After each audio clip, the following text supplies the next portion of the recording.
ನಮಸ್ಕಾರ. ಹೊಸಗನ್ನಡ ಕವಿತೆಯಲ್ಲಿ ಗೋವಿಂದ ಪೈಯವರ 2 ಕವಿತೆಗಳನ್ನು ಇಟ್ಟಿದ್ದಾರೆ. ಮೊದಲನೇದು ಮಾತ್ರ ಕವಿತೆ, ಎರಡನೇದು ಕಥನ ಕಾವ್ಯದ ಒಂದು ಭಾಗ. ಇವರು ಮೊದಲನೆಯ ರಾಷ್ಟ್ರಕವಿ. ಬ್ರಿಟಿಷರು ನಮ್ಮನ್ನು ಆಳ್ತಾ ಇದ್ದಾಗಲೇ ಮದ್ರಾಸ್ ರೆಸಿಡೆನ್ಸಿ ಅಂತ ಏನಿತ್ತಲ್ಲ, ಅದರಿಂದ ಇವರನ್ನು ರಾಷ್ಟ್ರಕವಿ ಅಂತ ಘೋಷಿಸಿದರು. ಎರಡನೇ ಮತ್ತು ಮೂರನೇ ರಾಷ್ಟ್ರಕವಿಗಳನ್ನು ಕುವೆಂಪು ಮತ್ತು ಜೆ.ಎಸ್.ಎಸ್ ಅವರನ್ನು ನಮ್ಮ ಕೇಂದ್ರ ಸರ್ಕಾರವೇ ಘೋಷಿಸಿದೆ. ಈಗ ಕೇರಳಕ್ಕೆ ಸೇರಿ ಹೋಗಿರುವ ಕಾಸರಗೋಡಿನ ಮಂಜೇಶ್ವರ ಅನ್ನುವ ಊರಿನವರು ಅದಕ್ಕೆ ಮಂಜೇಶ್ವರ ಗೋವಿಂದ ಪೈ ಅಂತಲೇ ಅವರನ್ನು ಕರೀತಾರೆ.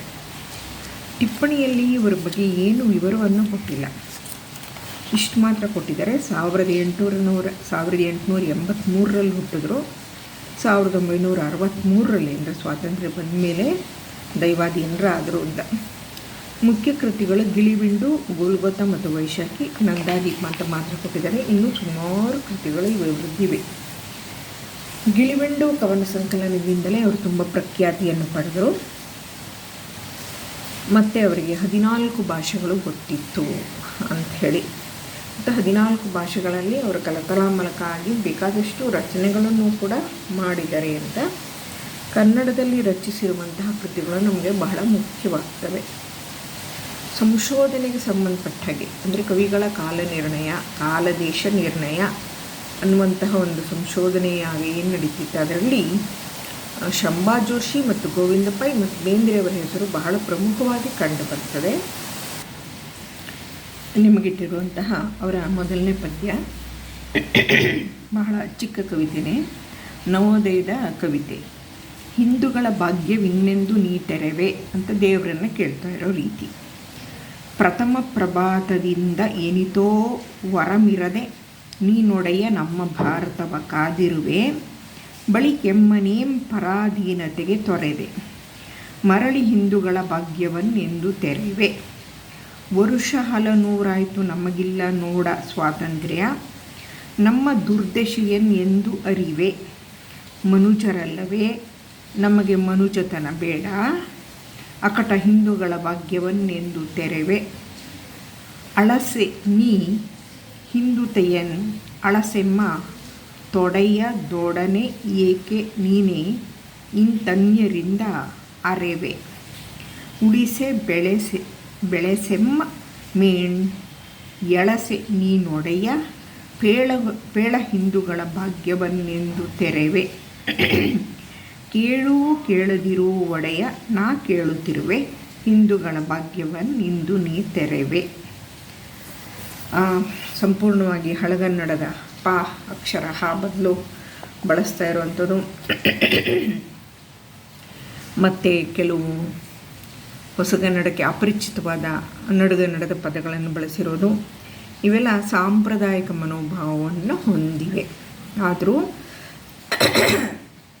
ಪಾರತಂತ್ರ್ಯ, ಬ್ರಿಟಿಷರ ಅಧೀನದಲ್ಲಿದ್ದು ಸ್ವಾತಂತ್ರ್ಯಕ್ಕಾಗಿ ಹಂಬಲಿಸುತ್ತಿರುವ ಒಂದು ಗುಂಪು ಮನೋವೇದನೆ, ಇದನ್ನು ಹಿಂದೂಸ್ತಾನ ಅಥವಾ ಹಿಂದೂ ದೇಶ ಅಂತ ಕಲ್ಪನೆ ಮಾಡಿಕೊಂಡು, ಸ್ವಾತಂತ್ರ್ಯ ನಂತರ ಏನೇನೋ ಆಗೋಯ್ತು, ಆದರೆ ಅದಕ್ಕೆ ಮುಂಚೆ ಒಂದು ಭಾವನೆ ಇತ್ತಲ್ಲ, ಯಾವುದೋ ಭಾಗ್ಯವಿದಾತ, ಭಾಗ್ಯವನ್ನು ಕರುಣಿಸುವವನು ಯಾವನೋ ಇದ್ದಾನೆ, ಅವನನ್ನು ದೇವರು ಅಂತನಾರು ಕರ್ಕೊಳ್ಳಿ, ಏನಂತನಾರು ಕರ್ಕೊಳ್ಳಿ, ಅವನನ್ನು ಕೇಳ್ತಾ ಇರುವ ರೀತಿಯಲ್ಲಿ ಇದೆ. ಪ್ರಭಾತ ಪೇರಿಯಿಂದ ಹೊರಡ್ತಿದ್ರು ಆಗ. ಪ್ರಭಾತ ಅಂದರೆ ಬೆಳಗಿನ ಜಾವ ಅಂತ.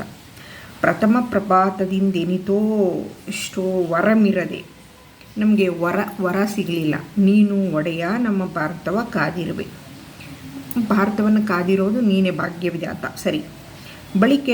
ಎಮ್ಮನೇಂ ಪರಾಧೀನತೆಗೆ ತೊರೆದೆ, ಆನಂತರ ನಮ್ಮನ್ನ ಯಾಕೆ ಪರಾಧೀನತೆಗೆ ತಳ್ಳಿದೆ, ಎಲ್ಲ ಭಾವನಾತ್ಮಕ. ಈಗ ಕೂತ್ಕೊಂಡು ಚರ್ಚಿಸಿದರೆ, ತಾತ್ವಿಕವಾಗಿ ಯೋಚನೆ ಮಾಡಿದರೆ, ತರ್ಕ ಮಾಡಿದರೆ ಕಾರಣಗಳು ಹಲವಾರಿವೆ. ನಮ್ಮಲ್ಲಿ ಅನೈಕ್ಯತೆ ಇತ್ತು, ಪರಸ್ಪರ ಕಾದಾಡ್ತಿದ್ರು, ಹೀಗೆ ಏನೋ ಚರಿತ್ರೆಯ ಪುಟಗಳನ್ನು ತೆರೀತಾ ಹೋಗ್ಬೋದು. ಅದಿಲ್ಲಿ ಬೇಕಾಗೋದಿಲ್ಲ. ಇಲ್ಲಿ ಭಾವನಾತ್ಮಕವಾಗಿ ಮಾತ್ರ ಕೇಳ್ತಾ ಇದ್ದಾರೆ. ಮರಳಿ ಹಿಂದೂಗಳ ಭಾಗ್ಯವನ್ನೆಂದು ತೆರೆವೆ, ಅದು ಪಲ್ಲವಿ ಥರ ಬರ್ತಾ ಇದೆ. ಹಿಂದೂಗಳ ಭಾಗ್ಯ ಅಂದರೆ ಏನು ಅಂದರೆ ಸ್ವಾತಂತ್ರ್ಯ ಸಿಕ್ಬಿಟ್ರೆ ಅದೇ ಭಾಗ್ಯ ಅಂತನೋ ಭಾವನೆ 1942ರವರೆಗೂ ಇತ್ತು. ಆನಂತರ ಎಲ್ಲ ಉಲ್ಟಾ ಹೊಡಿತು. ಅದು ಚರಿತ್ರೆಯನ್ನು ಓದಿರೋ ಗೊತ್ತಿದೆ. ಆದ್ದರಿಂದ ಅದಕ್ಕೆ ಸ್ವಾತಂತ್ರ್ಯ ಪೂರ್ವದಲ್ಲೇ ನವೋದಯ ತನ್ನ ಉಚ್ಚ ಸ್ಥಿತಿಯನ್ನು ಕಂಡದ್ದೇಕೆಂದರೆ ಈ ಆಶಾವಾದದ ಕಾರಣದಿಂದಲೇ. ವರುಷ ಹಲನೂರಾಯಿತು ನಮಗಿಲ್ಲ ನೋಡ ಸ್ವಾತಂತ್ರ್ಯ, ನಮ್ಮ ದುರ್ದೇಶಿಯನ್ನು ಎಂದು ಅರಿವೆ, ಯಾವತ್ತು ತಿಳ್ಕೊತೀಯ ನಮ್ಮ ದುರ್ದೇಶಿಯನ್ನು? ಮನುಜರಲ್ಲವೇ, ನಮಗೆ ಮನುಜತನ ಬೇಡ, ನಾವು ಮನುಷ್ಯರು ತಾನೆ, ನಾವು ಮನುಷ್ಯರ ಥರ ಯೋಚನೆ ಮಾಡಬೇಕು ತಾನೆ. ಅಕಟ ಅಯ್ಯೋ ಹಿಂದೂಗಳ ಭಾಗ್ಯವನ್ನೆಂದು ತೆರವೆ. ಇಲ್ಲಿ ಮಾತ್ರ ಅಳಸೆ ಅಳಿಸೆ ಅನ್ನುವ ಪದಗಳನ್ನು ಹಿಡ್ಕೊಂಡು ಸ್ವಲ್ಪ ಆಟ ಆಡಿರೋ ಹಾಗೆ ಕಾಣಿಸುತ್ತೆ. ಅಳಸೆ ಅಂದರೆ ಅಳಸೆ ಅಂತ ಅನ್ನೋ ಪದ ಇಲ್ಲ, ಅಳಿಸು ಅನ್ನೋ ಪದ ಇದೆ ಅಂತಲೇ ಮಾಡ್ಕೋಬೇಕು, ಅಥವಾ ಅಳತೆ ಅನ್ನೋ ಪದ ಇದೆ. ಹೀಗಾಗಿ ನಾವು ಅಲ್ಲಿ ಈ ಥರ ಪದಪ್ರಯೋಗಗಳನ್ನು ಇವರೆಲ್ಲ ಬೇಕಂತಲೇ ಮಾಡ್ತಾಯಿದ್ರು. ಬಹುಶಃ ಇದು ಹೊಸ ಪದದ ಸೃಷ್ಟಿನೂ ಆಗಿರಬಹುದು. ಅಳಸೆ ನೀ ಅಳತೆ ಮಾಡಿ ನೋಡೋದಾದರೆ ನೀನು ಹಿಂದುತೆಯನ್ನು ಅಳಸು, ನಮ್ಮ ಹಿಂದುತ್ವವನ್ನು ಅಳತೆ ಮಾಡಿ ನೋಡು. ಎಮ್ಮ ತೊಡೆಯದೊಡನೆ ಏಕೆ ನೀನೇ ಇಂತನ್ಯರಿಂದೆರವೆ, ನಮ್ಮ ಕಷ್ಟವನ್ನು ನೀನೇ ಅರ್ಥ ಮಾಡ್ಕೊಳ್ಳದೆ ತೊಡೆಯದೊಡನೆ ತೊಡೆಯದೆ ಮಾಡ್ಕೋಬೇಕು. ನಮ್ಮ ಕಷ್ಟವನ್ನು ತೊಡೆದು ಹಾಕದಲೇ ಹೋಗಲಾಡಿಸ್ತೇನೆ. ಏಕೆ ನೀನೇ ಇಂತನ್ಯರಿಂದ ಅರೆವೆ. ಇಲ್ಲಿ ನೋಡಿ ಅರೆ ಅನ್ನೋದು ಅಲ್ಲಿ ಅಳಸೆ ಆಯಿತು, ಇಲ್ಲಿ ಅರಿಯೋದು ಸಾಂಬಾರನ್ನ ಒರಳ್ಕಲ್ಗೆ ಹಾಕ್ಕೊಂಡು ಅರಿತಾರಲ್ಲ, ನುಣ್ಣಗೆ ಮಾಡ್ತಾರಲ್ಲ, ಆ ಥರ ನಮ್ಮನ್ನು ಯಾಕೆ ಈ ಥರ ಮಾಡ್ತಾಯಿದ್ಯಾ? ಉಳಿಸೆ ಬೆಳೆಸೆ ಎಮ್ಮ ಮೇಣ್ ಎಳಸೆ. ಇಲ್ಲಿ ನಮ್ಮನ್ನು ಉಳಿಸೋದಕ್ಕಾಗಲಿ ಬೆಳೆಸೋದಕ್ಕಾಗಲಿ ಎಳಸು ಅಂದರೆ ಬಯಸು ಅಂತ ಅನ್ನೋದು ಹಳಗನ್ನಡ ಪದ. ನೀನೊಡೆಯ ಪೇಳ ಹಿಂದೂಗಳ ಭಾಗ್ಯವನ್ನು ಎಂದು ತೆರವೆ ಅಂತ. ಹೀಗೆ ಸ್ವಲ್ಪ ಭಾವನಾತ್ಮಕವಾಗಿ ಅದನ್ನು ನಾನು ಹೇಳ್ತಾ ಇದ್ದೀನಿ. ಇಲ್ಲಿ ಅಕ್ಕಮಹಾದೇವಿ ಮಾತು ಬಂದ್ಬಿಡ್ತೀವಿ ಇವ್ರಿಗೆ, ಯಾಕೋ ಇದ್ದಕ್ಕಿದ್ದಾಗೆ ಅಯ್ಯ ನೀ ಕೇಳಿದರೆ ಕೇಳು, ಕೇಳದಿರ್ದಡೆ ಮಾಡು ನಾನಿನ್ನ ಹಾಡಿದಲ್ಲದೆ ಸೈರಿಸಲಾರೇನೋ ಅವಳು ಒಂದು ವಚನ ಇಟ್ಕೊಂಡ್ಬಿಟ್ಟು ಕೇಳದಿರೋಡಯ್ಯ ನಾ ಕೇಳುತ್ತಿರುವೆ. ನೀನು ನನ್ನ ಮಾತನ್ನ ಕೇಳಿಸ್ಕೊತೀಯೋ ಬಿಡ್ತೀಯೋ ಗೊತ್ತಿಲ್ಲ ನನಗೆ, ನಾನು ನಿನ್ನನ್ನು ಕೇಳ್ತಾ ಇದ್ದೀನಿ, ಹಿಂದೂಗಳ ಭಾಗ್ಯವನ್ನು ನಿಂದು ತೆರವೆ ಅಂತ ಹೇಳಿ ಸ್ವಲ್ಪ ಭಾವನಾತ್ಮಕವಾಗಿ ನವೋದಯದ ಎಲ್ಲ ದೇಶಭಕ್ತಿ ಗೀತೆ, ಏಕೆಂದರೆ ನಮಗಿನ್ನೂ ಕರ್ನಾಟಕ ಏಕೀಕರಣ ಗೊತ್ತಿರಲಿಲ್ಲ, ಸ್ವಾತಂತ್ರ್ಯನೇ ಬಂದಿರಲಿಲ್ಲ, ಆಮೇಲೆ ತಾನೇ ಅದೆಲ್ಲ. ಆದ್ದರಿಂದ ದೇಶಭಕ್ತಿ ಗೀತೆ ಅಂತಂದರೆ ಅದು ನಮ್ಮ ನೆಲ ಜಲ ಎಲ್ಲ ಈ ಭಾಷೆ ಎಲ್ಲವನ್ನೂ ಒಳಗೊಂಡದ್ದೇ ಆಗಿರ್ತಿತ್ತು ಅಂತ ಹೇಳಿ ಇದಿಷ್ಟಕ್ಕೆ ಇಷ್ಟಾರ್ಥವನ್ನು ಕೊಡಬಹುದು. ಗಮನ ಕೊಟ್ಟು 1-2 ಸಲ ಜೋರಾಗಿ ಹೀಗೆ ಓದ್ಕೊಂಡ್ರೆ ಅರ್ಥ ಆಗತ್ತೆ. ಮತ್ತು ಇವರ ಕೃತಿಗಳಲ್ಲಿ ಗೋಲ್ಗೋತಾ ಮತ್ತು ವೈಶಾಖಿ ಎನ್ನುವ ಕಥನ ಕಾವ್ಯಗಳು, 2 ಕಥನ ಕಾವ್ಯಗಳು ಭಾಳ ಪ್ರಸಿದ್ಧವಾದವು. ಗೋಲ್ಗೋತಾ ಅಂದರೆ ಒಂದು ಬೆಟ್ಟ, ಆ ಬೆಟ್ಟದ ಮೇಲೆ ಯೇಸುಕ್ರಿಸ್ತನನ್ನು ಶಿಲುಬೆಗೇರಿಸಿದ ಪ್ರಸಂಗವನ್ನಿಟ್ಟುಕೊಂಡು ಯೇಸುಕ್ರಿಸ್ತನ ಬಗ್ಗೆ ಬರೆದಂಥದ್ದು ಗೋಲ್ಗೋತಾ ಅಂತ. ಛಂದಸ್ಸು ಒಂದೇ 2ಕ್ಕೂ. ವೈಶಾಖಿ ಅಂದರೆ ವೈಶಾಖ ಶುದ್ಧ ಪೂರ್ಣಿಮೆ ಹುಣ್ಣಿಮೆಯ ದಿವಸ ಅಂತೆ ಬುದ್ಧ ಹುಟ್ಟಿದ್ದು, ಸಿದ್ಧಾರ್ಥ. ಅವನಿಗೆ ಜ್ಞಾನೋದಯ ಆಗಿದ್ದು ಅವತ್ತೇ ಹುಣ್ಣಿಮೆನೇ, ಮತ್ತು ಅವನು ಪರಿನಿರ್ವಾಣ ಆಗಿದ್ದು ಹುಣ್ಣಿಮೆನೇ. ಅದರಿಂದ ವೈಶಾಖಿ ಅಂತಂದರೆ ಬುದ್ಧನಿಗೆ ಸಂಬಂಧಪಟ್ಟಿದ್ದು ಅಂತ ಅರ್ಥ. ಗೋಲ್ಗೋತಾ ಅಂತಂದರೆ ಯೇಸುಕ್ರಿಸ್ತನಿಗೆ ಸಂಬಂಧಪಟ್ಟಿದ್ದು ಅಂತ. ಇಲ್ಲಿ ವಿಶೇಷ ಏನಂದರೆ 2 ಕಥನ ಕಾವ್ಯ, 2 ಛಂದಸ್ಸು ಒಂದೇ, ಮತ್ತು ಸ್ವಲ್ಪ ಪೆಡಸಾದ ಭಾಷೆ ಮತ್ತು ಹಳಗನ್ನಡ ಭಾಷೆಯ ಪ್ರಯೋಗ ಜಾಸ್ತಿ. ಅದರ ವಿಶೇಷ ಏನಂದರೆ ತೀರ ಬೇರೆ ಧರ್ಮದ ಒಬ್ಬ ವ್ಯಕ್ತಿಯನ್ನು ಇಟ್ಕೊಂಡು ಎಲ್ಲ ಭಾಷಣ ಮಾಡ್ಬೋದು, ಅಥವಾ ಭಾಷಣ ಕೇಳ್ಬೋದು, ಅಥವಾ ಭಜನೆ ಮಾಡ್ಬೋದು, ವಿಷಯ ಬೇರೆ. ಕಾವ್ಯ ಬರೆಯೋದಿದೆಯಲ್ಲ ಅದಕ್ಕೆ ಬಹುಶ್ರುತತ್ವ ಬೇಕು. ಅದಕ್ಕೆ 14 ಭಾಷೆಗಳನ್ನು ಬಲ್ಲವರಾಗಿದ್ದರು ಅವರು ಅಂತ. ಅದರಲ್ಲಿ ಇಬ್ಬರು ಯೇಸುಕ್ರಿಸ್ತನ ಒಂದು ಸುತ್ತಮುತ್ತ ಇದ್ದವರು ಆಡ್ತಾ ಇದ್ದಂಥ ಭಾಷೆ, ದೇಶದ ಭಾಷೆ. ಹಾಗಾಗಿ ಅವರಿಗೆ ಅದು ತುಂಬ ಸೊಲೀಸಾಗಿ ಕೈಗೂಡ್ತು ಅಂತ ಕಾಣುತ್ತೆ.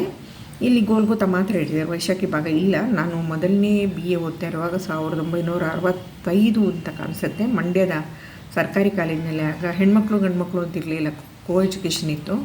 ಮೊದಲನೇ BA ಲ್ಯಾಂಗ್ವೇಜ್ ಕನ್ನಡ, ನಾವು ಐಚ್ಛಿಕ ಕನ್ನಡ ತೊಗೊಂಡಿದ್ದರಿಂದ ಭಾಷಾ ಕನ್ನಡದಲ್ಲಿ ಗೋಲ್ಗೋತಾ ಮತ್ತು ವೈಶಾಖಿ 2ನ್ನೂ ಕೂಡ ಇಟ್ಟಿದ್ದರು.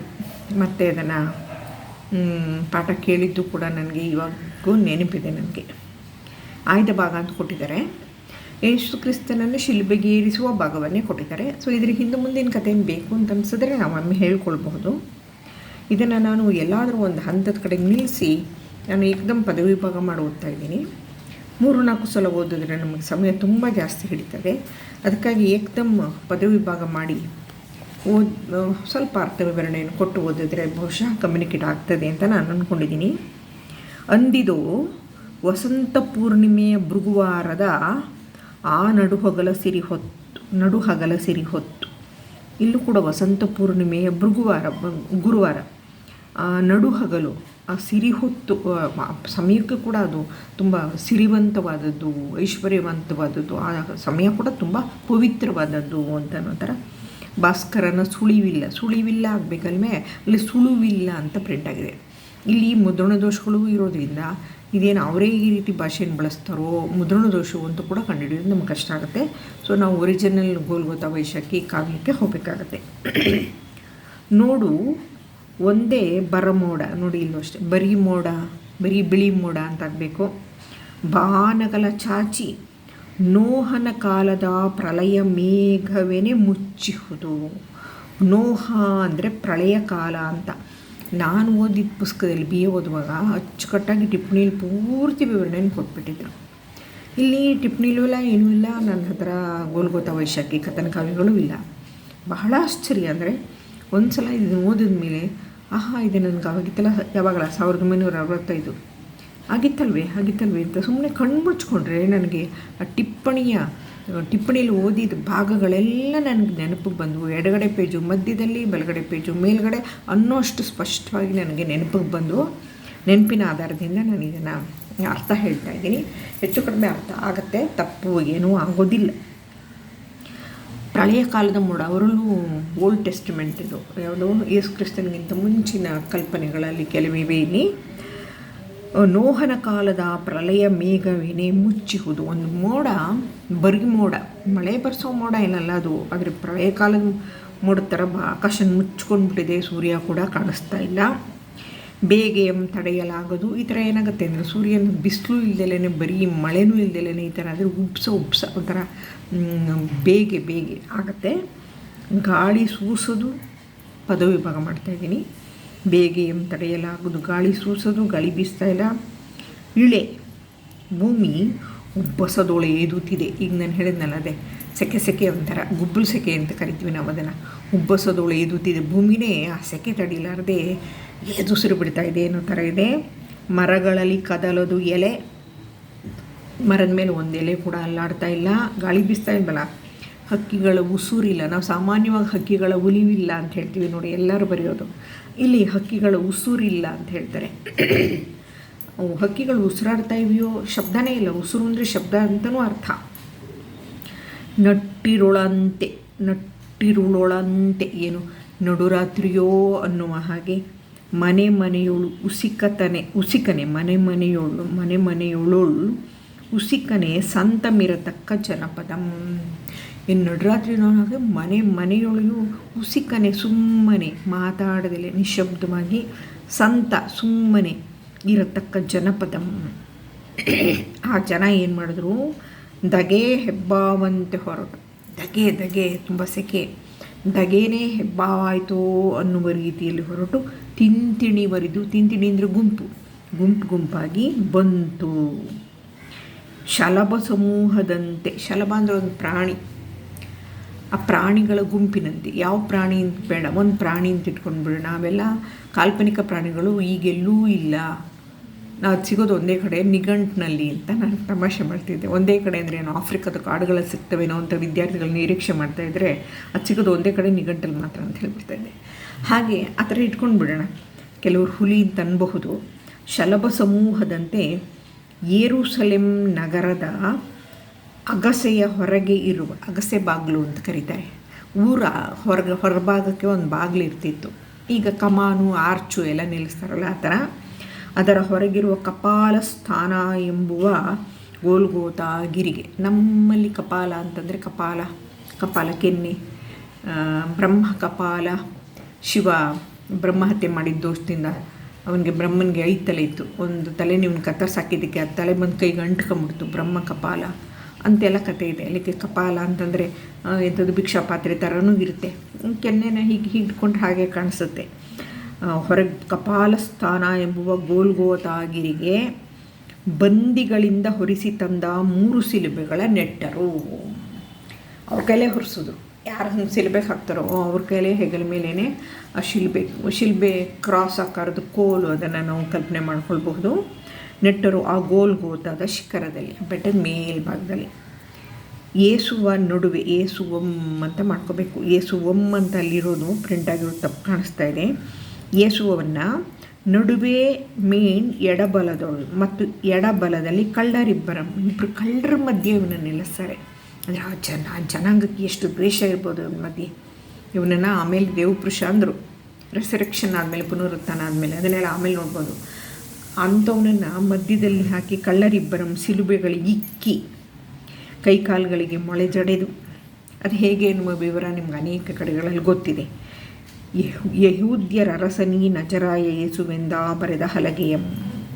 ಇವನು ಯಹೂದಿಗಳ ರಾಜ ಯೇಸು, ನಜರಾಯ ಯೇಸು ಅಂತ ಬರೆದಿದ್ದ ಹಲಗೆನ ಅವನ ತಲೆ ಕಡೆಯಲ್ಲಿ ಹಲಗೆಯಂ ತಲೆಯೆಡೆಗೆ ತೂಗಿದರು, ತಲೆಗಡೆಗೆ ತೂಗಿದರು, ಅದರ ತಲೆ ಮೇಲೆ.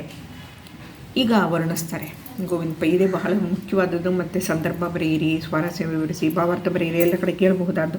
ಹದ್ದು ಬಿಗಿಬಿಡಿದ ಲಾವಿಗೆ ಅಂತ ಹೇಗೆ ಕಾಣ್ತಾ ಇದ್ದ. ಹಾವು, ಲಾವಿಗೆ ಅಂದರೆ ಹಾವು. ಹಾವನ್ನು ಹದ್ದು ಎರಡು ಕಾಲಿಂದನೂ ಬಿಗಿಯಾಗಿ ಹಿಡ್ಕೊಂಡು ಹಾರಿಬಿಡುತ್ತೆ ಮೇಲಕ್ಕೆ. ಆ ಹಾವು ವಿಲಿ ಒದ್ದಾಡ್ತಿರುತ್ತೆ, ಅಲ್ಲಾಡ್ತಿರುತ್ತಲ್ಲ ಹಾಗೆ. ಪಡುವಣದಿ ಬಿಳಿಯ ಬಿದಿಗೆಯ ತಿಂಗಳಂತೆ. ಪಡುವಣ ದಿಕ್ಕಿನಲ್ಲಿ, ಪಶ್ಚಿಮ ದಿಕ್ಕಿನಲ್ಲಿ ಚಂದ್ರ ಕಾಣಿಸ್ಕೊಳ್ತಾನೆ, ಸೂರ್ಯ ಇರುವಾಗಲೇ ಕಾಣಿಸ್ಕೊಳ್ತಾನೆ. ಬಿದಿಗೆಯ ಚಂದ್ರ ಅಂದರೆ 2ನೇ ದಿವಸದ ಚಂದ್ರ. ಪಾಡ್ಯ ಬಿದಿಗೆ ತುಂಬ ಸಣ್ಣಗೆರೆ ಇರುತ್ತೆ, ಅದು ಸೂರ್ಯ ಇರುವಾಗಲೇ ಕಾಣಿಸ್ಕೊಂಡ್ಬಿಡೋದ್ರಿಂದ ಬಿಳಿಚ್ಕೊಂಡಿರುತ್ತೆ, ಬಣ್ಣ ಇರೋದಿಲ್ಲ. ಸ್ವಲ್ಪ ಹೊತ್ತಕ್ಕೆ ಹೋಗೇ ಬಿಡುತ್ತೆ, ಮುಳುಗೇ ಬಿಡುತ್ತೆ. ಅದರಿಂದ ನೋಡಿದ್ರೆ ಅಂಥ ಚಂದ್ರನೇ ನೋಡಬೇಕು. ಆ ಥರ ತಿಂಗಳು ಅಂದರೆ ಚಂದ್ರ. ಬಿಲ್ಲಿಗೆ ತೊಟ್ಟ ಸರಳಂತೆ, ಸರಳು ಅಂದರೆ ಬಾಣ, ಬಿಲ್ಲಿಗೆ ತೊಟ್ಟ ಬಾಣದಂತೆ. ಮರಣ ಅಮೃತ ಫಲದಂತೆ, ಇದು ತುಂಬ ಮುಖ್ಯವಾದ್ದು. ಮರಣಾನ್ಮ ವೃಕ್ಷದಲ್ಲಿ ತೂಗುತ್ತಿರುವ ಅಮೃತ ಫಲದಂತೆ ಅವನು ತೂಗುತ್ತಿರೆ. ತನ್ನ ಬೇನೆಯನ್ ಅಣಂಗಣಿಸದೆ ಅವನು ಸುರಿದಂ. ತನಗಾಗ್ತಾ ಇರೋ ನೋವನ್ನು ಸ್ವಲ್ಪವೂ ಲೆಕ್ಕಿಸದೆ ಅವನು ಹೇಳ್ತಾ ಇದ್ದಾನೆ. ನರದೇಹ ಬೆತ್ತವನಿಗೆ, ನರದೇಹ ಪ್ಲಸ್ ಪೆತ್ತವನಿಗೆ ಆದೇಶ ಸಂಧಿ, ಪೆತ್ತ ಆಗಬೇಕಲ್ಲಿ.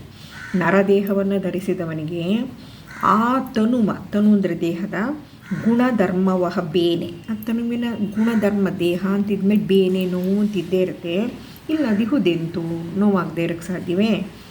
ತಾನಾರ ತನು ಮನಮನ್ ಇನಿಸಾದೊಡಂ ನೋಯಿಸಿಲ್ಲ ಎಂದು ನಾನು ಯಾರ ತನುಮನಗಳಿಗೂ ಒಂದು ಚೂರು ಕೂಡ ನೋವನ್ನುಂಟು ಮಾಡಿಲ್ಲ ಎಂದು 1000 ಚೇಳುಗಳು ಒಮ್ಮೆಗೆ ಅಕಟ ಕಡಿದ ಯಾತನೆಯ. ಎಷ್ಟು ನೋವಾಗ್ತಾ ಇದೆ ಅಂದರೆ 1000 ಚೇಳುಗಳು ಒಂದೇ ಸಲ ಕಡಿದ್ಬಿಟ್ರೆ ಎಷ್ಟು ನೋವಾಗುತ್ತೋ ಅಷ್ಟು ಅಂತಹ ಯಾತನೆಯನ್ನು ಅವನು ಸಹಿಸ್ತಾ ಇದ್ದಾನೆ. ನನ್ನ ಕೈನಲ್ಲಿರೋ ಪುಸ್ತಕದಲ್ಲಿ ಜೆರಾಕ್ಸ್ ಹಾಳೆ ಮೊದಲನೇ ಸಾಲ ಹೋಗ್ಬಿಟ್ಟಿದೆ, ಅದನ್ನು ನೀವು ನೋಡ್ಕೊಳ್ಬಹುದು, ಅರ್ಥ ಆಗುತ್ತೆ. ಹೇಗೆ ತಾಯ ಮಗ ನೋಡೆ ಮಗು ಬೆಸಲ್ ಅಳಲ ನೋಟು ಸೈರಿಸುವಂತೆ, ಬೆಸಲ ಅಳಲ ನೋಟು ಸೈರಿಸುವಂತೆ. ಬೆಸಲೆ ಅಂದರೆ ಬೆಸಲೆಯಾದವಳು, ಬಸುರಿಯಾದವಳು, ಹೆರಿಗೆಯಾದವಳು, ಬಾಣಂತಿ ಇತ್ಯಾದಿ ಅರ್ಥ. ತಾಯ ಮಗ ನೋಡೆ, ತಾಯಿಯ ಮುಖವನ್ನು ನೋಡಿ ಮಗು ಆ ಹೆರಿಗೆ ನೋವನ್ನು, ಅಂದರೆ ಅದಕ್ಕೂ ನೋವಾಗಿರುತ್ತಲ್ಲ, ಅದನ್ನು ಓತು ಪ್ರೀತಿಯಿಂದ ಸೈರಿಸುವಂತೆ. ಚೂಣಿಯ ಬಟಂ, ಚೂಣಿ ಅಂದರೆ ಸೈನ್ಯದಲ್ಲಿರುವ ಬಟ ಸೈನಿಕ ಗಾಯದ ಅಳಲ ಲೆಕ್ಕಿಸದೆ, ಅವನಿಗೀಗಾಗಲೇ ಗಾಯ ಆಗಿದೆ, ಅದರ ನೋವನ್ನು ಅವನು ಒಂಚೂರು ಅಳಲು ದುಃಖ ಒಂಚೂರು ಲೆಕ್ಕಿಸದೆ ಕಾದಾಡಿ ಅನ್ನೋ ಪದ ಅಲ್ಲಿ ಸಂಧಿ ಆಗ್ತಾಯಿದೆ. ಅವನು ಮುಂದೆ ಹೋರಾಡಿ ಮಡಿದು ಜಯವಡುವಂತೆ, ಸತ್ತೋಗ್ತಾನೆ ಆದರೆ ಜಯಗಳಿಸ್ತಾನೆ. ನರನರಂಗಳಲ್ಲಿ ಕುದಿಯುವ ವೇದನೆ, ಸೋಸೋದು ಅಂದರೆ ಗಟ್ಟಿಯಾಗಿಬಿಡುತ್ತಲ್ಲ, ಸತ್ತು ಮೇಲ್ಗಡೆ ಆ ಥರ ಗಟ್ಟಿಯಾಗಿಬಿಡ್ತಾಯಿದೆ ನೋವು. ತನ್ನ ತೊರೆದ ಅರ್ಭಕರ ಹಂಬಲಿಸುವ ಮುಮೂರ್ಷು ತಾಯಂತೆ. ಮುಮೂರ್ಷು ಅಂದರೆ ಹುಲಿ. ಚಿಕ್ಕ ಮರಿಗಳು ತಪ್ಪಿಸ್ಕೊಂಡ್ಬಿಟ್ಟಿವೆ. ಅರ್ಭಕ ಅಂದರೆ ಮಕ್ಕಳು ತಪ್ಪಿಸ್ಕೊಂಡ್ಬಿಟ್ರೆ ಈ ಪ್ರಾಣಿಗಳು ಕೂಡ ಒದ್ದಾಡುತ್ತವೆ. ಯಾಕೆಂದರೆ ಆ ಮಕ್ಕಳನ್ನು ಕಾಪಾಡಬೇಕು. ಇಲ್ಲದಿದ್ದರೆ ಕಾಡಿನ ನ್ಯಾಯ ಬೇರೆ ಇರುತ್ತಲ್ಲ, ಕಾಡಿನ ನ್ಯಾಯ, ಸ್ಟ್ರಗಲ್ ಫಾರ್ ಎಕ್ಸಿಸ್ಟೆನ್ಸ್ ಅಂತೀರಿ, ಆ ಥರ. ತನ್ನ ಕಡಿಯುವವರಿಗೆ ತಣ್ಣೆಳಲು ನೀವ ಮರದಂತೆ, ಇನ್ನೊಂದು ಹೋಲಿಕೆ. ತನ್ನನ್ನೇ ಕಡಿಯಲು ಬಂದವರಿಗೂ ತಂಪಾದ ನೆರಳನ್ನೇ ಮರ ಕೊಡುವ ಹಾಗೆ ತನ್ನ ಅಳಲನ್ನು ಅವರ ಹಂಬಲದಿ ಮರೆತು ಉಸುರಿದಂ.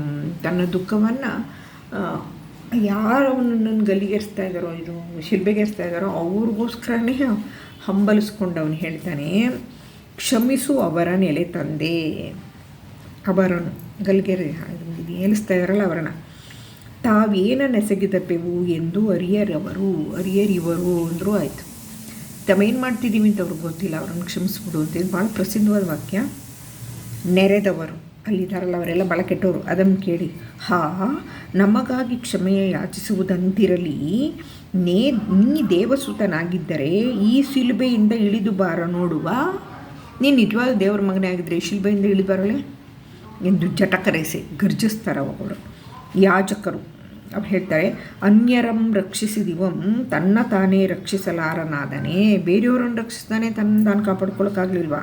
ಯಹೂದ್ಯರ ಅರಸನಂತೆ ತಾನಿಳಿತರಲಿ ಶಿಲುಬೆಯಿಂದ, ಒಡನೆ ನಂಬುವೆವು ಇವನ. ದೇವರೊಳೆ ಭರವಸಿಗನಂತೆ ಕಾಂಬೆವು ದೇವರೀತನಂ ರಕ್ಷಿಸಲಿ, ದೇವಸುತ್ತ ತಾನೆಂದನಲ್ಲ ಎಂದು ಅಣಕಿಸಿದರು ಆಗಬೇಕಲ್ವ, ಅಣಕಿದರು ಅಂತ ಅವರೇ ಹಾಗೆ ಬರೀತಾರೋ ಅಥವಾ ಇವರೇ ಮುದ್ರಣ ದೋಷ ಮಾಡಿ ಹಾಗೆ ಮಾಡ್ತಾರೋ ಅದು ಕೂಡ ಗೊತ್ತಾಗೋದಿಲ್ಲ. ಅನಿತರೊಳೆ ಬಿರುಗತ್ತಲೊಂದು ಬಾನೆಲ್ಲವಂ ಬಾಸಣಿಸಿ ಅಂದರೆ ಆವರಿಸಿ, ದೇವಸುತನ್ ಅಮೃತನ್ ಈ ಮೃತಿ ನಾಟಕದ ಕಡೆಯ ತೆರೆಯಂತೆ. ಅವನು ಅಮೃತ, ಅವನು ಸಾವಿಲ್ಲ. ಈ ನಾಟಕ ಆಡ್ತಾ ಇದ್ದಾನೆ, ಸಾಯುವ ನಾಟಕವನ್ನು. ಕಡೆಯ ತೆರೆಯಂತೆ ತೆರೆ ಪರದೆ ಬೀಳುತ್ತಲ್ಲ ಹಾಗೆ ಭೂವ್ಯೋಮಗಳ ನಡುವೆ ಮುಸುಕಿದುದು. ವ್ಯೋಮ ಅಂದರೆ ಆಕಾಶ. ಒಂದು ಯಾವುದದು ಕತ್ತಲು ಮುಸುಕಿತು. ಸೂರ್ಯೋಪರಾಗ ಮೀನಿಂದು ಹುಣ್ಣಿಮೆಯುಳು ಏನೇ, ಹುಣ್ಣಿಮೆ ಹೊತ್ತು ಸೂರ್ಯ ಪ್ಲಸ್ ಉಪರಾಗ, ಸೂರ್ಯೋಪರಾಗ ಗುಣಸಂಧಿ ಆಗ್ತಾಯಿದೆ. ರಾಗ ಅಂದರೆ ಬಣ್ಣ, ಮುಳುಗುವ ಸೂರ್ಯನ ಬಣ್ಣ. ಸೂರ್ಯೋಪರಾಗ ಮೀನಿಂದು ಹುಣ್ಣಿಮೆಯುಳು ಏನೇ, ನಕ್ಷತ್ರ ಒಂದಿಲ್ಲ. ಮಳೆಯ ಕತ್ತಲ ಮಳೆಯೋ ಅಲ್ಲದೆ ನಭೋಗ್ನಿಮುಖಿಯಿಂದ ಉಗುವ ನಭ ಆಕಾಶ, ಅಗ್ನಿಮುಖಿ, ಆಕಾಶದಿಂದ ಬೆಂಕಿ ಮಳೆ ಸುರಿತಿದೆ. ಅಗ್ನಿಮುಖಿಯಿಂದ ಉಗುವ ಕಬ್ಬೊಗೆಯೋ, ಅದರಿಂದ ಕಬ್ಬೊಗೆ, ಕರಿ ಪ್ಲಸ್ ಹೊಗೆ, ಕಪ್ಪು ಪ್ಲಸ್ ಹೊಗೆ, ಕಬ್ಬೊಗೆ. ಕರ್ಮದಾಯ ಸಮಾಸ ಆಗುತ್ತೆ. ಮಿಶ್ರದ 9ನೆಯ ಮಾರಿ ತಲೆದೋರಿತೆ ಅಂತ 1ರಿಂದ 9ರವರೆಗೆ ಎಣಿಸ್ತಾರಂತೆ ಅವರು ನರಕಗಳನ್ನು. ಇಲ್ಲೂ ಪಾತಾಳ ವಿತಾಳ, ಪಾತಾಳ ಸುರಾತಾಳ ಅಂತ ಒಂದು ಪಾತಾಳ ಲೋಕಗಳು ಇದೆಯಲ್ಲ, ಆ ಥರ 1ರಿಂದ 9ರವರೆಗೆ ಎಣಿಸ್ತಾರೆ. ಅದರಲ್ಲಿ 9ನೆಯ ಪ್ರಳಯ ಕಾಲವನ್ನು ಮಾರಿ ಅಂತ ಕರೀತಾರೆ. ಅಲ್ಲಿ ಕತ್ಲಂತೆ, ತುಂಬ ಕತ್ಲಂತೆ. ಮಿಶ್ರದ 9ನೆಯ ಮಾರಿ ತಲೆದೋರಿತೆ. ಹಗಲ 3ನೆಯ ಜಾಮದಳು ಹಗಲಿನ ದೀಪ ವಾರಿತೇನೆಂದು ನೆರೆದವರೆಲ್ಲರಿದೆ ನಡುಗೆ. ಇನ್ನೂ ಹಗಲಿನ 3ನೇ ಜಾವ ಅಂದರೆ ಸುಮಾರು 4 ಗಂಟೆ. ಈಗಲೇ ಹಗಲಿನ ದೀಪ ಆರಿ ಹೋಯಿತೆ, ಸೂರ್ಯ ಮುಳುಗೋದ್ನೆ ಎಂದು ಎಲ್ಲರೂ ನಡುಗ್ತಾ ಇದ್ದರೆ ಯೇಸು ಹೇಳ್ತಾ ಇದ್ದಾನೆ ಶಿಲುಬೆನಲ್ಲಿ, ಎಲಿ ಲಮ್ಮ ಸಬಕ್ತಾನಿ. ನಂಗೆ ಅಲ್ಲಿ ಫಸ್ಟ್ BL ಓದಿದ್ದು ನೆನಪಿತ್ತು ಟಿಪ್ಪಣಿಲಿ. ಅದನ್ನು ನಾನು ಇಲ್ಲಿ ಗುರ್ತು ಹಾಕೊಂಡು ನೋಡಿದ್ರೆ ಇಲ್ಲೇ ಕೊಟ್ಬಿಟ್ಟಿದ್ದಾರೆ ಬ್ರಾಕೆಟಲ್ಲಿ, ದೇವರೇ ಯಾಕೆನ್ನ ಕೈಬಿಟ್ಟೆ. ಇದು ಇಂಥ ಭಾಷೆ ಹಿಬ್ರು ಭಾಷೆ. ಅವನು ಯೇಸು ಕ್ರಿಸ್ತನ ಅವನ ಜನಾಂಗದವರು ಆಡ್ತಾ ಇದ್ದ ಭಾಷೆ. ಎಂದು ದಾವೀದನ್ ನೃಪನ್ ಅಂದಿನ ಆರ್ತಧ್ವಾನದಿಂದ ರಚ್ಚೆ. ದಾವೀದನ್ ನೃಪ ಅನ್ನೋದು ಇವನಿಗೆ, ಯೇಸುಗೆ ಅನ್ವಯ. ಅವನು ಕಿರ್ಚ್ಕೊಂಡಾಗ ಯೇಸು ನಿಂದವರಲ್ಲಿ ಕೆಲವರು ಇವನ್ ಏಲಿಯನಂ ಕರೆವನ್. ನೋಡಿ, ಇವನು ದೇವರನ್ನು ಕರಿತಾ ಇದ್ದಾನೆ. ಏಲಿಯನೇಂ ಬಂದು ಕಾದಪ್ಪನೋ, ಅವನೇನು ಬಂದು ಕಾಪಾಡ್ತಾನೋ. ಕಾದಪ್ಪ ಅಂದರೆ ಇಲ್ಲಿ ಕಾಪಾಡು ಅಂತ, ಕಾದು ಅಂದರೆ ಯುದ್ಧ ಮಾಡು ಅಂತ ಅರ್ಥ ಅಲ್ಲ, 2 ಅರ್ಥ ಇದೆ. ಕಾಂಬೆವು ನೋಡೋಣ. ಏನೇ ಮೇಘ ನಿರ್ಘೋಷದಿಂ, ಅವನು ಹೇಳ್ತಾ ಇದ್ದಾನೆ ಮೇಘ ನಿರ್ಘೋಷ, ಮೋಡದ ಗುಡುಗಿನಂಥ ಶಬ್ದದಿಂದ. ಯೇಸು ಹೇಳ್ತಾ ಇರೋದು, ಇವರು ಯಾರಿಗೂ ಉತ್ತರ ಕೊಡಲಿಲ್ಲ. ಅವನು ಮೇಲೆ ನೋಡ್ಕೊಂಡು ಹೇಳ್ತಾನೆ, ತಂದೆಯೇ ಮಮಾತ್ಮವಂ ನಿನ್ನ ಕೈಗೊಪ್ಪಿಸುವೆ. ನೋಡಿ ಹಳಗನ್ನಡ ಹೇಗೆ ಬರುತ್ತೆ, ಮಮ್ಮ ಅಂದರೆ ಸಂಸ್ಕೃತ, ಮಮ್ಮ ಅಂದರೆ ನನ್ನ ಅಂತ, ಇದಂ ನಮ್ಮಮ್ಮ ಅಂತ ಮಂತ್ರ ಇದೆಯಲ್ಲ. ಮಮಾತ್ಮಮಂ ನನ್ನ ಆತ್ಮವನ್ನು ನಿನ್ನ ಕೈಗೊಪ್ಪಿಸುವೆ ಎಂದು ಗಗನದಿ ಏಸು ಕಣ್ಣೂರಿ ತುದಿ ಬೆಟ್ಟದಿಂ ಕರೆವ ತಾಯಡೆಗೆ ಮರಿಜಿಂಕೆನೆಗೆ ಬಂತು ಮತ್ತೆ ಮಾಲೋಪಮೆ ಆಗಿ ಬಂತಲ್ಲ 2 ಸಲ. ಹಾಗೆ ತುದಿ ಬೆಟ್ಟದಿಂದ ಕರೆವ ತಾಯಡೆಗೆ ಮರಿಜಿಂಕೆ ಜಿಗುವಂತೆ, ಸುಗ್ಗಿಯೆಡೆಗೆ ಇದುವ ಬಾನಕ್ಕಿಯಂತೆ, ದಿನಮುಖದೊಳ್ ಇರುಳಿನ ಸೊಡರು ನೇಸರಂಬುಗುವಂತೆ. ಹಗಲಿನ ಹೊತ್ತಿನಲ್ಲಿ ಈರುಳ್ಳಿನ ಸೊಡರು, ರಾತ್ರಿ ಹಚ್ಚಬೇಕಾದ ಸೊಡರು ಅದು ನೇಸರಂಬುಗುವಂತೆ ಸೂರ್ಯನಲ್ಲಿ ಸೇರಿ ಹೋಯ್ತೋ ಅನ್ನುವ ಹಾಗೆ, ಕ್ಷಿತಿಜದಿಂ ಸಿಡಿದು ಮೇಲ್ನೆಗೆವ ಮಿಂಚಂತೆ. ಕ್ಷಿತಿಜ ಅಂದರೆ ಆಕಾಶದ ಅಂಚು ಅಂತ. ಯೇಸುವಿನ ಆತ್ಮಂ ಒಡನೆ ಬೆಳಕಿನ ಬೀಡಿಗೆ ಇದೆ, ನಿಲು ನೇಸರುಗಳು ಎಡೆಗೈದು ಕಣ್ಮುಗಿದು ತಲೆವಾಗಿ ತನ್ನ ಪಡೆದ ಎರವಲು ತಂದಿದ್ದು. ಈಗ ಪಕ್ಕದ ಮನೆಯಿಂದ ಒಂದು ಲೋಟ ಕಾಫಿ ಪುಡಿ ಎರವಲು ತಂದಿರ್ತೀವಿ ಅಂತ ಇಟ್ಕೊಳ್ಳೋಣ, ಅದನ್ನು ಅವರು ವಾಪಸ್ ಕೊಡ್ಬೇಕು ತಾನೆ, ನಮ್ಮನೆ ಕಾಫಿ ಪುಡಿ ತರ್ತಿದ್ದ ಹಾಗೆ. ತನ್ನ ಪಡೆದ ಎರವನ್ನೊಡೆಯಂಗೆ ಮರಳಿಯುವಂತೆ. ಯಾರು ಇವನು ಕಡ ಕೊಟ್ಟಿದ್ದು, ಯಾರು ಇವನಿಗೆ ಕಾಫಿ ಪುಡಿನ ಅಂತಂದರೆ ಪ್ರಾಣವನ್ನು, ಅಂದರೆ ಅವನು ಒಡೆಯನು, ದೇವರು, ಇವನೇ ದೇವಸುತ ಅಂತ ಇವನನ್ನು ಹೇಳ್ತಾರೆ. ವಾಪಸ್ ಕೊಡುವ ಹಾಗೆ ತನ್ನ ತಂದೆಗೆ ಏಸು ಹಸುವನ್ನು ಒಪ್ಪಿಸಿದವನು. ಹಸು ಅಂದರೆ ಪ್ರಾಣ. ಇಲ್ಲಿ ಒಂದು ಕಡೆಗೆ ನಿಲ್ಲಿಸ್ತಾರೆ, ಮತ್ತೊಂದಷ್ಟು ಭಾಗವನ್ನು ಕೈ ಬಿಟ್ಟು ಬರ್ತಾರೆ. ಗಡಗಡನೆ ಪೊಡವಿ ನಡುಗಿತು ದುಃಖ ವಾರ್ತೆಯಂ ಜಗಕ್ಕೆಲ್ಲ ಕೇಳಿಸುವ ಮೃತಕ ದುಂದುಬಿ ಅಂತೆ. ದುಂದುಬಿ ಅಂದರೆ ನಗಾರಿ, ಮೃತಕ ದುಂದುಬಿ, ಇದು ಸಾವಿನ ನಗಾರಿಯಂತೆ. ನೆರೆವರ ಎದೆ ಭೀತಿಯಿಂದ ಮಾರುಮೊಳಗಿದುದು. ಕಾವಲಿನ ರೋಮಕ ಶತಾಧಿಪತಿ ಕುದುರೆಯಲ್ಲಿ ಜೂಗಳಿಸಿ, ಅವಳೊಬ್ಬ ಕಾವಲು ನಿಂತಿದ್ದಾನೆ ಅಲ್ಲಿ. ಅವನು ಕೆಳಗಿಳಿದು ಸೀಸಕಂ ತೆಗೆದು, ತಲೆಗೆ ಕಬ್ಬಿಣದ ಟೋಪಿನ ಹಾಕ್ಕೊಂಡಿರ್ತಾರೆ, ಅದಕ್ಕೆ ಸೀಸಕ ಅಂತ ಹೆಸರು. ಅದನ್ನು ತೆಗೆದು ಇವಂ ದೇವತನಯಂ ಗಡ ಎಂದು ವಿಸ್ಮಯದೊಳ್ಳ ಹಗಲ ತಿಂಗಳನ್ನೇ ಎಬಯಿಕ್ಕ ದೀಕ್ಷಿಸಿದ. ತಿಂಗಳು ಅಂದರೆ ಚಂದ್ರ.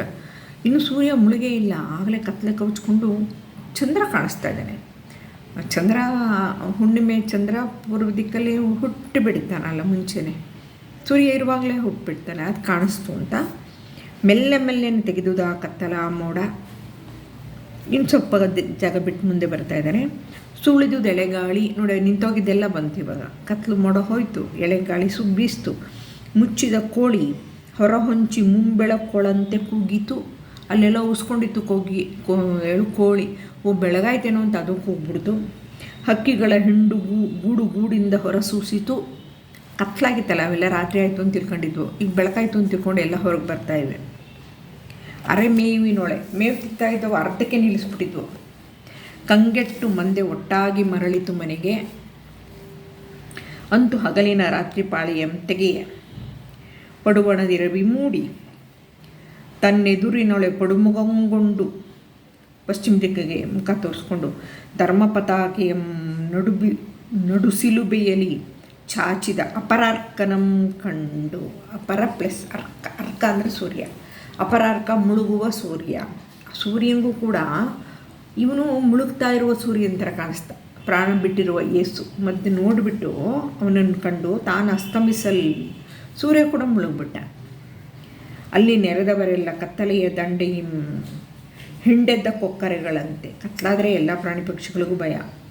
ಗೋಲ್ಗೊತ್ತಿದ್ದ ಮನೆಗೆ ತೆರಳಿದರೆ ಅಲ್ಲಿ ಸದ್ದಿಲ್ಲ ಸುಳಿವಿಲ್ಲ. ಇದನ್ನು ಹೇಗೆ ತೊಗೊಳ್ಳೋದು ಅಂದರೆ ಒಂದು ರೂಪಕವಾಗಿ ತೊಗೋಬೇಕು. ಸೂರ್ಯ ಹುಟ್ಟಿ ಇವನನ್ನು ನೋಡಿ ತಕ್ಷಣ ಮುಳುಗದ ಅನ್ನೋ ಬದಲು ಆ ರೀತಿಯ ಭಾವನೆ ಉಂಟಾಯಿತು, ಒಂದಿನ ಕಳೆದಿದ್ದೇ ಗೊತ್ತಾಗಲಿಲ್ಲ ಅನ್ನುವ ರೀತಿಯಲ್ಲೂ ತೊಗೊಳ್ಬಹುದು. ಅಥವಾ ಪವಾಡವನ್ನು ನಂಬಬೇಕು ಅಂತ ನಮಗನ್ಸಿದ್ರೆ ಅವ್ರು ಹೇಳಿರೋ ಹಾಗೇನೂ ತೊಗೊಳ್ಳಬಹುದು. ಇವು ಮುಗ್ದಲದ ಮರಿಯಳಲ್ಲಿ ಕಾಯ್ತಾ ಇದ್ದಾಳೆ ಅಲ್ಲಿ, ಅದನ್ನು ಹೇಳ್ತಾ ಇದ್ದಾರೆ. ಮೂಗು ಹರಕ ಒಂದು ಹಳೆಯ ತಲೆಬುರುಡೆ ನೋಡಿದರೆ ನಿಮಗೆ ಮೂಗಿನ ಜಾಗ ಇದೆಯಲ್ಲ, ಅಲ್ಲಿ ಏನೂ ಇರೋದಿಲ್ಲ. ಯಾಕೆಂದರೆ ಅಲ್ಲಿ ಬರೀ ಮಾಂಸ ಇದೆ. ಮೂಳೆಯಲ್ಲಿ ಎಲ್ಲೆಲ್ಲಿ ಮೂಳೆ ಇರುತ್ತೋ ಅಲ್ಲಿ ಮಾತ್ರ ಅಸ್ಥಿ ಪಂಜರ ಕಾಣಿಸೋದು. ಮೂಗಿನ ತುದಿ ಜಾಗದಲ್ಲಿ ಒಂದು ಹರ್ಕು ಒಂದು ಏನೂ ಇಲ್ಲದೆ ಇರೋದು ಅಂಥದ್ದೊಂದು ತಲೆಬುರುಡೆ. ನಡು ಸಿಲುಬೆ ಎಡಿ, ಅದೇ ನಡು ಮಧ್ಯದಲ್ಲಿ ಯೇಸು ಕ್ರಿಸ್ತನ ನೇತಾಕಿದಾರಲ್ಲ, ಅಲ್ಲಿಂದ ಜಗವ ಬಾಯ್ಕಿಸಿದು ನಗುತ್ತಲಿದೆ. ಅಲ್ಲಿ ಆ ಗೋಲ್ಗೋತ ಬೇಗಾಲೆ ಅಷ್ಟು ಜನ ಸಾಯಿಸ್ಯಾರಲ್ಲ, ಯಾವುದಾವ್ದು ಅಸ್ಥಿ ಪಂಜರ ಬಿದ್ದಿದೆ ಅಂತ ತಗೋಬೇಕು. ಯಾಕೆಂದರೆ ಯೇಸು ಕ್ರಿಸ್ತ ಇನ್ನು ಸಿಲ್ಬೆನಲ್ಲೇ ಇದ್ದಾನೆ, ನಗುತ್ತಲಿದೆ. ಕೈಯ ಬಲ್ಲೆಯದೊಬ್ಬನ ಚಾಮದ ಪ್ರಹರಿ, ಕೈಯಲ್ಲಿ ಬಲ್ಲೆ ಹಿಡ್ಕೊಂಡಿರುವ ಜಾಮದ ಪ್ರಹರಿ. ರಾತ್ರಿ ಆಗ್ತಿದ್ದಾಗ ಒಬ್ಬ ಹೋದ, ಈಗ ಇನ್ನೊಬ್ಬ ಬಂದಿದ್ದಾನೆ. ಜಾಮ ಅಂದರೆ ಸರದಿ ಪ್ರಕಾರ ಬರ್ತಾರೆ ಅವರು, ಪ್ರಹರಿಯಲ್ಲಿ ಕಾವಲುಕಾಯವರು. ಸಿಲುಬೆಗಳ ಮುಂಗಡೆಯೊಳ ಅತ್ತಿತ್ತ ಶತಪದಂಗೆ ಇದು. 3 ಶಿಲ್ಬೆಗಳ ಮುಂದೆ ಶತಪಥ ಆ ಕಡೆ ಈ ಕಡೆ ಓಡಾಡ್ತಿದ್ದಾನೆ. ತನ್ನಯ್ಯ ಬಾರಿ ಮುಗಿಯುವ ಹೊತ್ತನ್ನು ಕಾದು, ತನ್ನ ಸರದಿ, ಬಾರಿ ಅಂದರೆ ಸರದಿ ಮುಗಿಯುವ ಹೊತ್ತನ್ನು ಕಾದು ನಿಮಿಷಗಳನ್ನು ಎಣಿಸುತ್ತೀಹ, ಕಾಯ್ತಿದ್ದಾನೆ ಎಷ್ಟು ಹೊತ್ತು ಮುಗಿಯುತ್ತೋ ಅಂತ. ಆ ದಡ ಗಿರಿಯಿಂದಲ್ ಅನತಿ ದೂರ ಸ್ವಲ್ಪ ದೂರದಲ್ಲಿ ಒಂದು ಉದುಂಬರದ ನೆರಳಲ್ಲಿ, ಔದುಂಬರ ವೃಕ್ಷ ಅಂತ ನಾವು ಕರಿತೀವಿ, ಅದನ್ನು ಇವರು ಉದುಂಬರ ಅಂತ ಹಾಗೆ ತೊಗೊಂಡ್ಬಿಟ್ಟಿದ್ದಾರೆ. ಔದುಂಬರ ವೃಕ್ಷ ಅಲ್ಲಿ ಬೇರೆ ದೇಶದಲ್ಲಿ ಇರುತ್ತೆ ಅನ್ನುವ ಕಲ್ಪನೆಗಿಂತ ಆ ಮರದ ಹೆಸರನ್ನು ಹೇಳಬೇಕು ಅಂತನ್ನುವ ಭಾವನೆ ಇದ್ದಾಗಿದೆ. ಮೈಮರೆಸಿ ಕುಳಿತಿಹಳು, ಕಾಣಿಸ್ತಾ ಕೂತ್ಕೊಂಡಿದ್ದಾಳೆ. ಕಡೆಮುಗಿಲ ಮಳೆವಿಲ್ಲ ನೀಕ್ಷಿಸುವ ನವಿಲಂತೆ. ಮಳೆಬಿಲ್ಲು ಕಾಮನ್ ಬಿಲ್ಲು. ಕಡೆಮುಗಿಲ ಮಳೆವಿಲ್ಲು. ಮುಗಿಲು ಅಂದರೆ ಇಲ್ಲಿ ಮೋಡ ಜೊತೆಗೆ ಮಳೆ ಅಂತ ಹೇಳಿ ತಗೋಬೇಕು. ಮಳೆಗಾಲ ಮುಗಿತಾ ಕಾಮನ್ ಬಿಲ್ಲನ್ನು ನೋಡುವ ನವಿಲಿನಂತೆ, ಅಂದರೆ ಮೋಡಗಳನ್ನು ನೋಡಿದ್ರೆ ನವಿಲಿಗೆ ಸಂತೋಷ ಅಷ್ಟೆ. ನಡುಸಿಲುಬೆಯೊಳೆ ನಟ್ಟ ನಯನಗಳ ಕಣ್ಣುಗಳು ನಡುಸಿಲುಬೆಯಲ್ಲಿ ನೆಟ್ಟೋಗಿವೆ. ಮುಗ್ದಲದ ಮರಿಯೇ, ಮೇರಿ ಮ್ಯಾಗ್ಡಲೀನಾ ಅಂತಾರೆ, ಮುಗ್ದಲದ ಮರಿಯಳು ಅಂತಾರೆ. ಅವಳು ದಾವೀದ ಕುಲದ ಆದಿತ್ಯನ, ಯೇಸು ದಾವೀದ ಕುಲದ ಆದಿತ್ಯ, ಸೂರ್ಯನಂತಿರುವವನು ದಾವೀದ ಕುಲಕ್ಕೆ. ನವಪ್ರಬೋಧನದ ಮುಂಗೋಳಿ, ಈ ಹೊಸ ಇದಕ್ಕೆ ಮುಂಗೋಳಿ ಇದ್ದಾಗಿದ್ದಾನೆ ಇವನು. ಅಂದರೆ ಮುಂದೆ ಏನಾಗುತ್ತೆ ಅನ್ನೋದನ್ನು ಹೇಳ್ತಾ ಇದ್ದಾರೆ. ಗೋಲ್ಗೋತದ ಹಿಂದಣಿಂದ ಉದಿಸಿದ ಸುಧಾಸೂತಿ, ಗೋಲ್ಗೋತ ಬೆಟ್ಟದ ಹಿಂಭಾಗದಿಂದ ಚಂದ್ರನ ಬೆಳಕು ಈಗ ಕಾಣಿಸ್ತಾ ಇದೆ. ಬೆಳ್ಗೊಡೆಯನ್ ಅಮೃತಮೂರ್ತಿಗೆ, ಎರಡು ಆ ಪದಗಳನ್ನು ಅಮೃತ ಎರಡೂ ಪ್ರಾಸಕ್ಕೋಸ್ಕರ ಬಳಸ್ತಾರೆ. ಅಮೃತ ಅವನು ಸತ್ತಿಲ್ಲ, ಅವನು ಸಾಯೋದೇ ಇಲ್ಲ, ಆದರೆ ಸತ್ತಿದ್ದಾನೀಗ. ಆ ಅಮೃತಮೂರ್ತಿಗೆ ಎತ್ತಿಹಂ, ಬೆಳ್ಗೊಡೆ ಹಿಡ್ಕೊಂಡಿದ್ದಾನೆ, ಚಂದ್ರನ ಥರ ಕಾಣ್ತಾ ಇದೆ. ಮುನ್ನ ಕೀರ್ತಿಯ ಹಾಲ ಹೊನಲಂತೆ, ಅವನ ಕೀರ್ತಿ ಹೇಗೆ ಹರಡುತ್ತೆ ಎನ್ನುವ ಹಾಲಿನ ಹೊನಲಂತೆ ಇದ್ದಾನೆ. ತಾನನ್ನೆಗಂಬೀರಿದ ಅಕ್ಕರೆಯ ಬಲೆಯಂತೆ, ಅಕ್ಕರೆ ಪ್ರೀತಿಯ ಬಲೆಯನ್ನು ಬೀಸಿದಂತೆ. ಬೋಧಿಸಿದ ನಿತ್ಯ ಜೀವನದ ದವಳಿಮೆಯಂತೆ, ದವಳಿಮೆ ಅಂದರೆ ಬಿಳುಪು ಬಣ್ಣ. ಬೋಧನೆ, ಯೇಸುವಿನ ಬೋಧನೆಯ ಬಿಳುಪು ಬಣ್ಣ ಇಲ್ಲೇ ಗೋಚರಿಸ್ತಾ ಇದೆ. ತನ್ನಾತ್ಮದ ಅಮೃತತ್ವದಂತೆ. ವಿಸಟಂಬರಿ ಅಂದರೆ ಹರಡು ಅಂತ, ಹಳಗನ್ನಡ ಪದ ಇದು. ಬೆಳುದಿಂಗಳೆತ್ತಲು ನಿಷ್ಪಂದಮೆತ್ತಲು ಶಾಂತಂ. ನಿಷ್ಪಂದ ಶಬ್ದ ಇಲ್ಲ, ಎಲ್ಲ ಕಡೆ ಬೆಳೆದಿಂಗಳು ನೋಡಿ. ಈಗ ನಿಜವಾಗ್ಲೂ ಹುಣ್ಣಿಮೆ, ಇಷ್ಟೊತ್ತು ಆಗಿದ್ದೆಲ್ಲ ಬರೀ ಭ್ರಮೆ ಆ ಥರ ಅನ್ನಿಸ್ತಾ ಇತ್ತು ಅಷ್ಟೇ. ಈಗ ಬೆಳೆದಿಂಗಳು ಹರಡಿತು ಅಂತ. ಇನ್ನು ಮುಂದಿನ ನಾವು ಹೇಳಬೇಕಂದ್ರೆ ಯಾಕೆ ಇಷ್ಟೊಂದು ಪದಗಳು ಅಂತಂದರೆ, ಅಲ್ಲಿಂದ 3ನೇ ದಿವಸಕ್ಕೆ ಅವನನ್ನು ಶಿಲುಬೆಯಿಂದ ಇಳಿಸ್ತಾರೆ, ಮುಂದಿನ ಕ್ರಿಯೆಗಳನ್ನು ನಡೆಸ್ತಾರೆ.